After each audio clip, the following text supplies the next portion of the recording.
Hello and welcome to Spotlight on the Arts. I'm John Manzelli and I'll be your host today. Today is all about new work, but first, let's meet our panelists for today. Bill Hirschman is an arts journalist and founder of FloridaTheaterOnStage.com. Carol Cassie is owner and operator of Carol Cassie Theatrical Marketing and Public Relations. Sarah Rogers is an award-winning acting coach teaching at ArtServe in Fort Lauderdale. And our guest today is Arianna Rose, artistic director of Miami New Musicals, and from what I've learned, she is involved in anything that is new work in plays and musicals. So welcome, Arianna. Thank you very much. So I want to ask you, tell us a little bit, what is Miami New Musicals? How did you get founded? What's your mission? Sure. Well, I moved back down to South Florida in 2016, and I'm a musical theater writer and a playwright, and I wanted to create a space where writers could come and work together in a collaborative manner, free from any pressures of anything else, and just create work. And I think it's really important to have writer feedback groups. So I've learned that at NYU, where I trained in BMI Musical Theater Group, that having that group of peers that you really trust, who understand what your intention is in writing, and then to have a chance to show your work and get feedback that can really help with the next rewriting is just so helpful. So why Miami? You came from NYU, why Miami? Snow. The short answer. I actually lived in South Florida before. From 1997 to 2001, I was in Boynton Beach. And when I was there, I started my teaching artist career, and I also directed the Lake Worth Playhouse. I was vocal director for Bill Hayes on a production he did there before he started Palm Beach Drama Works. So for me, it's coming home. And when my husband got transferred to Miami International Airport, because he works as an IT person, I was like, yes, Florida. We're going back. So that's why Miami. I see. And where do you teach this? Or how do you, where do you collaborate? That's a great question. So I've been doing a lot of different teaching everywhere. I teach at Broward Center for Performing Arts. I'm an adjunct professor in the theater department at Broward College. And I also teach musical theater performance to children from age 6 to about 18 at Mad Performing Arts in North Miami. So Sherilyn Morocco co-founded Miami New Musicals with me. She is a wonderful musical theater performer and advocate and teacher there. It's her school. So she has a space there. So of course, when I saw the space, I was like, yes, may we use this, please? May we create Miami New Musicals? And she was like, absolutely. Was there a specific moment that drove you to think, oh, we need to do this. This is something that will be really helpful and will work here. Was there something absolutely that said, oh, this is it? Well, you know, I think whenever anyone moves somewhere new, you feel like, hello, I am here. And then it took me a while to realize there's so much theater here already, and great theater. And they're like, that's nice, who are you? And it really wasn't like that. Everyone's been very open and welcoming. And like I said, I did know some people already in the South Florida theater community here. But I saw a niche. You know, nobody was really having an organization, a collective that was really helping people create new musicals from scratch. And because that's my wheelhouse and that's what I've been trained to do, I thought, well, here's an opportunity for me to give to the South Florida theater community, to help the writers that are here, to help myself, because I definitely grow as a writer from the writers groups as well and from our collective just as much as anybody else. Why don't you, could you give us a case study of a project that you've started here and as far as it's advanced? For instance, one thing I'm not clear on, do you finally do a performance in front of people, or is this just a development project? Well, I think of us as a writers collective. So we're not a theater company yet in terms of a theater company the way you would think of that, but we have writers groups that meet every week, one in North Miami, one on the FAU campus. And so the writers come and they present their work. I give tutorials at times, other people do as well. And through that, we start developing the pieces. So anything that's going to get done at Miami New Musicals comes out of the writers groups. So we're not a presenting organization in that outside writers would send me a musical and I would decide to produce it. Mm-hmm. Everything we do is coming out of our groups. So how far do you get with it? Or do you nurse it till they find somebody who will produce it? Or is there a point where we go, okay, you've graduated with this piece? Well, we start with just in the writers groups with things being developed, then it moves to readings, then to workshops, then a very bare bones production. We have a dance studio that can transition into a black box type theater that holds about 50 people comfortably. But my hope is that the larger producing theaters in this area or wherever would come to see the work and then take it to the next step when it's ready. But my credo for Miami New Musicals is I just have two rules: that it has to be ready for whatever it's going into, whether it's a reading or a workshop or a production, and that it's written at the highest level of craft in terms of what I was trained at. And that may not be everybody's cup of tea, but for me, it's all about perfect rhyme and scansion and story first, and everything just in service to clarity in terms of the writing. Tell us about your training. Where were you trained? Sure. Well, actually, when I was in South Florida the last time, the only reason I left, because I loved it, was that my alma mater, Bucknell, had asked me to come back and write a musical and direct the students in it, and then also teach a couple of courses there.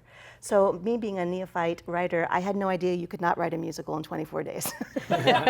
Or at least not a good musical in 24 days. So I went back, and this was actually right around 9/11, 2001. So, and there I was on campus where I used to go, just writing this musical for their students to do, and somehow it got put on. And that kind of got the bug in me for writing. I had written songs before, but never a musical, never plays or anything like that. I'd been a musical theater performer and a director, so it certainly was my world. And then I applied to the NYU Musical Theater Writing Program. And I didn't get in. So I decided to move back to New York and just continue my training there, because I just felt at that time that would be the good place to do it and be near my family, which is all New York based. And then I got into the BMI, Lehman Engel BMI Musical Theater Writing Program. And so that's where I really learned as a lyricist to apply my craft there. And then I applied again 9 years later to NYU, and I got in that time. Could you tell us a little bit about your work, especially, Sure. Is there a piece that you think best reflects you as an artist? Yeah, absolutely. My thesis project at NYU, so if you're a musical theater writing program, instead of writing a thesis, you write a musical. And that time we had a whole year to write it instead of 24 days. So my collaborator on that is Ben Bonema, who is a Larson Award winner. If you know about in the musical theater world, that's Jonathan Larson, who wrote Rent. Right. So he won that award about 2 years ago. But at that time, he was just fresh out of undergrad, and I went back to graduate school at 49. So it was an interesting pairing of the two of us. But we had this great idea to take the characters in Peter Pan of Wendy Darling, Michael Darling, and Jarn Darling, and Toodles, and what happened to them 25 years later. We were really interested in that, particularly in Wendy and what her journey was. So we created this musical called The Lost Girl, which is about Wendy, who is now recently widowed, and her daughter Jane. And it's set against the backdrop of the suffrage movement in London. So it actually has very timely issues and storyline about women learning how to be independent, learning what that means, learning to move forward. So it's really not a Peter Pan piece as much as it's a Wendy piece. And it's a musical. It's a musical. It's called The Lost Girl, and that has actually had several workshops and readings around the country. And we're hopeful that it'll get a full production. Where is this black box? Like if you take something to performance, where is the black box? It's at Mad Performing Arts, which is in North Miami on 125th Street. And if you go to our website, you can learn all about it. Say that again, what's the name? Mad Performing Arts. Oh, Mad Performing. And Yes. what is your website? Yes.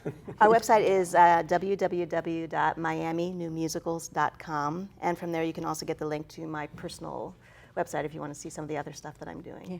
So from musicals, I've actually moved into writing short plays. Having written everything now, because I'm working on a couple full-length plays now, I will say musical theater writing is the hardest of all of them. You know, a lot of civilians think that the hard part is writing the music and the lyrics, but insiders know that the book is equally as challenging. Can you talk a little bit about Absolutely, because book that's writing? been the most challenging for me. At the beginning, I didn't even think that I could write a book, and I've just sort of learned. They had a little bit of training at that at NYU, but not enough for me or somebody that was new, I believe. But I think everything hinges on the book, on the story. I think that most musicals that fail, it's because the book isn't good enough. You know, the story just isn't clear, it's confusing, or it's not compelling enough.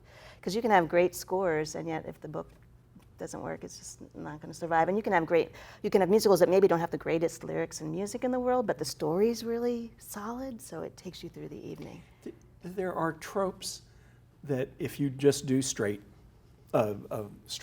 plays or Right. comedies that are different when you're doing musicals. You have to do something different in musicals because, for one thing, you're taking up a great deal of time. Do you find, and it's not a rhetorical question, that you have to be more simplistic in characterization and plotting in a musical, or is it possible to be as sophisticated and subtle? And if so, how do you do that? That's a great question.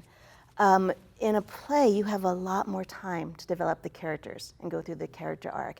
In a musical, everything is compressed because music expands the world, but most of the moving forward of the story is going to happen in the song.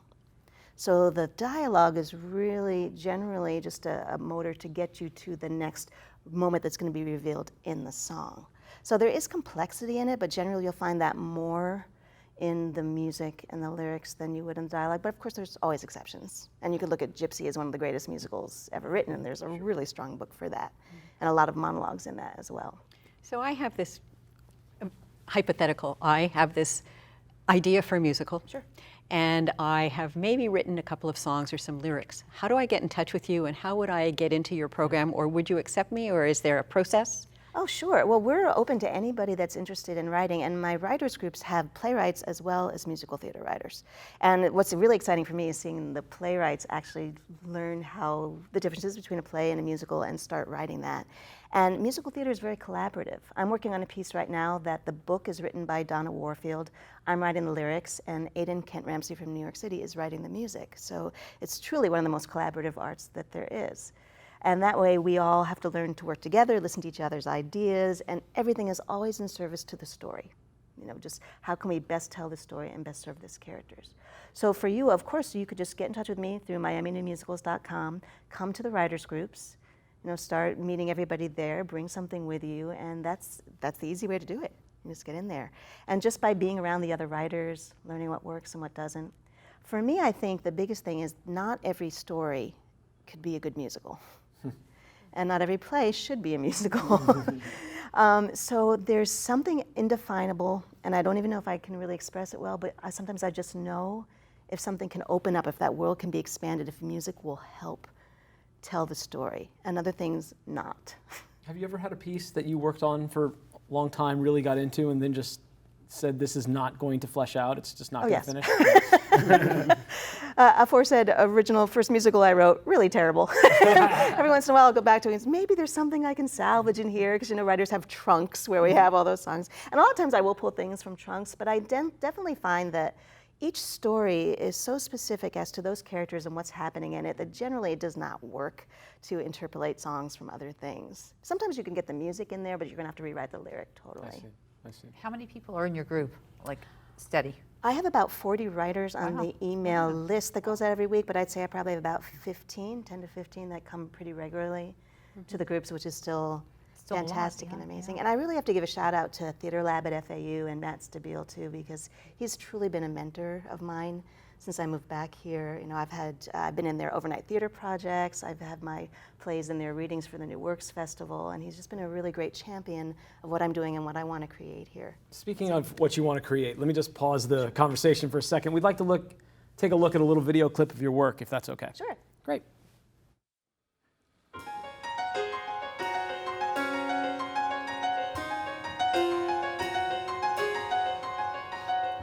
Do you feel the thing?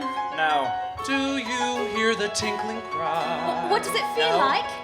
Kind of like a spring or a swing so high. Lovely. Watch me pick up speed. Watch me roll from side to side. Wendy, I'm the lead. I don't even need to glide, 'cause I'm flying. I'm flying. I'm flying.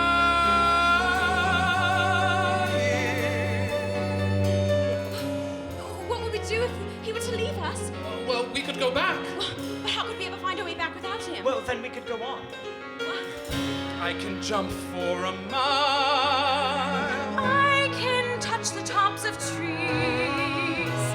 Soaring all the while, any style I please. Wind whistle in my ear. Tell the secret to my bed. One more cloud to clear, and we're very nearly there. For I'm flying, I'm flying, I'm flying.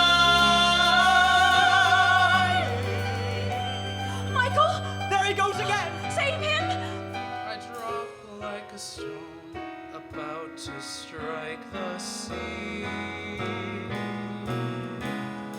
Then someone swoops and scoops me up. Someone cradles me, and we're flying.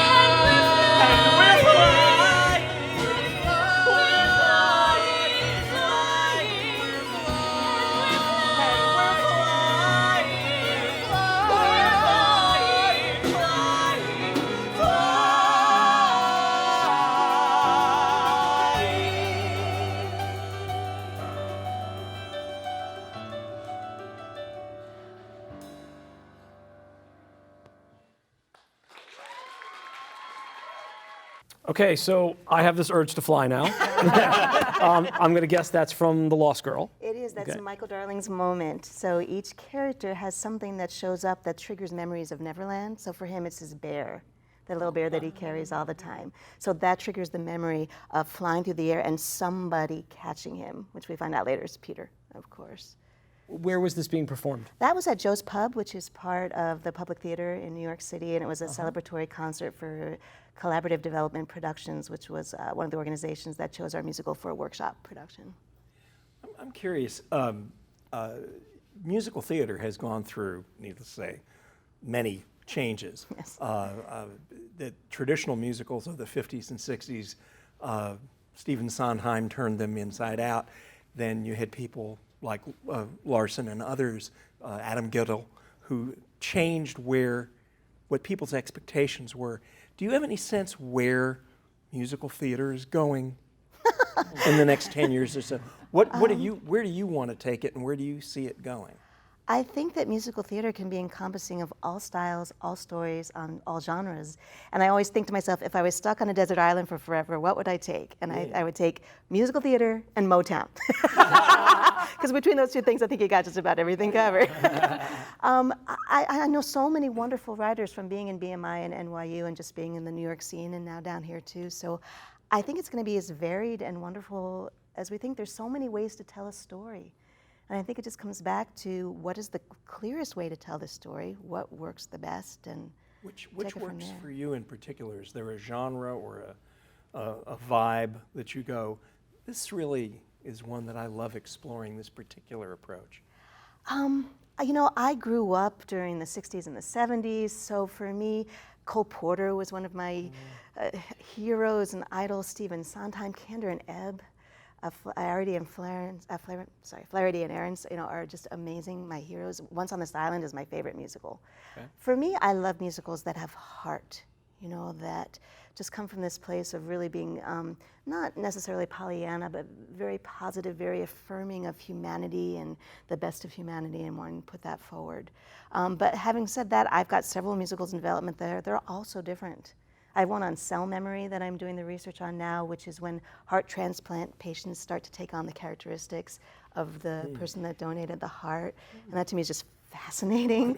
So I'm working with that. There's something else I'm working on with the founder of Coral Gables, Mr. Merrick, so I'm working on that. I'm working on another one that's about a backstage children's show kind of thing. So really for any writer, it's like what's capturing your interest right now? You know, what do you think you want to explore right now? In your workshop, and I imagine there are many, many talented people, but has there ever been someone they've presented something to you and you've gone, this is fantastic, this needs to go right away? There's nobody, including myself, in there that's bringing in anything right now that's ready to go right away, because they're writers groups. Or you ready know, to be developed really quickly? Or Yeah, absolutely. And I encourage everybody. But you know, everybody has lives and other stuff that's going on, and so it's a long process. And with The Lost Girl, we finished our first draft in 2012. We just had a workshop earlier this year, and we still are rewriting and taking out songs and adding songs. And it's kind of a terrifying thing about writing musicals, that you can't get to the good version or the right version until you go through all the wrong versions. But you don't know that they're wrong when you're doing them. You think it's fantastic. And then you have to put it in front of an audience and actually see what works and what's really helping with the storytelling. Sometimes it's just a matter of moving a song from one act to another, or a scene from one place to another, or getting rid of a character. You have to be willing to kill your babies, as they say. And for a writer, honestly, the more clever I get with the lyric, the more sure I am it's probably going to get cut, because then it's about the writer and not about the characters and the story. But that's what you have cabaret for. You can do all those clever little songs. So it's really open to anybody. And the most exciting thing for me is really how much the playwrights are growing, including myself. And I see plays that are coming in now. Bruce Cart, Marge O'Neill Butler, Donna Warfield are some of the South Florida writers we have that are coming regularly to the groups. Mariah Reed. You know, they're bringing in these pieces and they're working on them every week. They're improving, and then they're sending them out into the world, whether it's a straight play or a musical, and they're getting chosen for things. So for me, that's such a great feeling of affirmation about what these groups are doing for everybody and what it can mean for everyone as a writer. Have you noticed any, I'm sorry, have you noticed any differences or challenges specific to South Florida writers as opposed to where you were in New York? I think it's a geographical thing, because in New York City, everyone can get everywhere by subway, and everybody's pretty much concentrated in the same area. So I set up Miami New Musicals to be a role model of Musical Theater Factory in New York City, which was founded by Shakina Nafak, who is an actress with TV and film and an activist as well. And there it was easier. Like, everyone would come into a whole room. They had actors, they had musical theater writers, and musical theater pianists and accompanists and everything that you would need, directors. Here, everyone is so spread out and everyone is so busy. It's hard to get everybody in the same room together. So I have a lot of composers from New York that are working with us in New York, and I would love to have it be South Florida composers as well. We just haven't found them yet, or they're not at the same place in terms of what my philosophy is on how to write a musical and everything else. So it's open to everybody, and I hope that it grows. And my goal for it is to become an incubator for new musicals here, because there's so many people that move down here from New York and from everywhere else in the world that are regular theater goers. You know, I don't necessarily think that we always have to go to the name shows or the safe shows or that. And right now, because I don't have to have money coming in because I've got the space, you know, I have that freedom to create, and the writers have that freedom to just not have any pressure about it and just do the work. And then we'll take care of everything else later on. The paradigm that you're describing, which has been, of working in writers groups and then going through readings and then going through workshops, is obviously a whole lot different than 30 or 40 years ago, when somebody would be writing something, they'd take it out of town, they'd fine-tune it, and then it would just appear. And that process might take a couple of years. The process you're talking about requires a whole different mindset, doesn't it? It does. I mean, because I write short plays, and they're out in the world now being produced and being done. They're so much easier.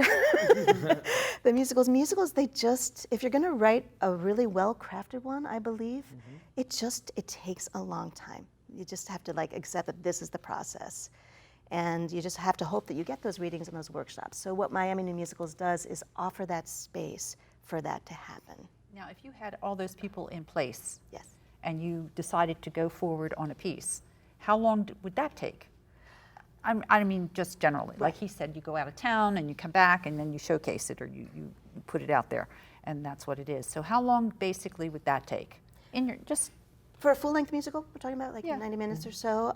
It would probably, for a reading, it would take maybe 2 weeks, or if you want to do the equity reading, where it's the 29 hours, you could do that as well and put it up. So it depends, how many characters there are in it, everyone's busy schedule. But I would say within about 3 weeks, you could put up a decent reading or workshop for a production, maybe a little bit more time. Musical festival, how long do they have to prep something and get it up? Not very long, and interestingly enough, one of my collaborators is now the artistic director of that. So Wes Tyler, we've written a script together, and he is now the artistic director of that whole production. Have any of your students sent stuff or had stuff produced at the New York? No, not that I know of yet. Yeah. There was one that I was a finalist for something. Yeah. I'm of two minds of that, and I love Wes Tyler, and I love the opportunity that it gives. But you have to be careful of pay-for-play things in the world, and things that are asking for a lot of money to essentially self-produce. And for many festivals, you just have to look carefully at them and weigh it for yourself. What is really going to work for you? You know, sometimes I think it's better to just save up the money, you know, just rent out a theater, and then you have control over when you're going to have the shows done. You know, who's going to see it and all of that, when you can rehearse and everything else. And you're not on a bill where, you know, somebody has to come in right before you and you've got like 5 seconds to set your set up, and then you have 5 seconds to break it down and move in. So there's pluses and minuses for all that, but I'm grateful that I've got a space where we don't have to deal with that. You know, and eventually we'll probably need a larger space. That'd be great, right? It would really be great, because we can only seat 50 people right now, maybe 70 if I do a 3/4 thrust. But that's the goal. This is just to do the work, you know, to get it up there, to get it done, and to support each other as writers. Great. Is there anything else you want us to know about Miami New Musicals? Come support us. You know, if you go to our website, you can find out when we have readings and workshops and things like that, and we will have productions as well. This first year, I just really want to take the time for the writers to get going on the projects and really focus on that. So we have a few little things. We're always in the summer reading series from the South Florida Theater League. But if you check out our new events page on our website, you can see everything that we're doing. And I hope if you're a writer, you know, or a musical theater performer, anything like that, just reach out. We have on every single page of the website, you can contact me and find out more about what we do. Is there anything especially challenging that you think civilians don't realize? We've only got a minute left. But is there anything you go, I wish people realized such and such? Lyric writing is so hard. I always moan. And I used to just, when I had to work on a rewrite, I would think maybe now's the time to clean my closet. Now's the time to clean my whole apartment. Now I think maybe I'll write a short play instead. I'm procrastinating right now. We're going to have to wrap up on that right Okay. there. I'm sorry, but thank you. But before we wrap up for today, I just want to thank our special guest, Arianna Rose. Thank you very much. And I want to thank our panelists for today. Spotlight on the Arts is a community program, so if you have any questions, we would love to hear them. You can email us at spotlightonthearts@browardschools.com. And please check out our favorite websites to see what's going on all over South Florida. Those websites are floridatheateronstage.com and carolcassie.com. We hope you've enjoyed today's show. Please tune in next week for another, and as Iris Acker would always say, go to the theater.